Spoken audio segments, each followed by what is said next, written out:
I've seen some conversations online of people discussing whether or not it's worth being the bigger person, because rather often you may find that people who espouse that notion of being the bigger person are people who tend to manipulate others or abuse others. Basically, they're bad people who are trying to manipulate good people into not doing anything in response to the bad person's behavior, right? It's one of those classic examples of the people who are in positions of power conditioning all of us into learned helplessness, into not standing up for ourselves and fighting back. And many people are now realizing that this whole notion of being the bigger person probably has some origin in the ruling class taking advantage of everyone, right?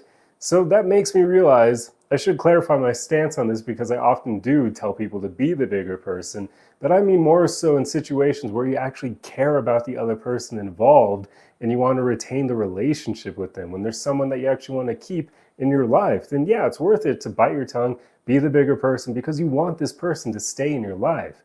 But of course, when you're dealing with bad people, manipulators, abusers, narcissists, the like, don't be the bigger person. Like, it's not always a good thing to do. You do not want to allow people to take advantage of you. So I don't mean to like be an arsehole in response. You don't want to drop yourself down to their level per se, but don't allow them to abuse you. Don't be the bigger person and like do nothing and think that you have the moral high ground. No, you're just letting them take advantage of you.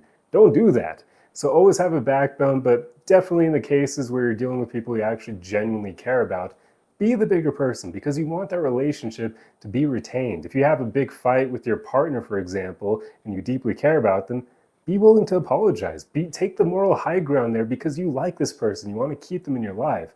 But yeah, when you're dealing with bad people, you don't really need to be the bigger person.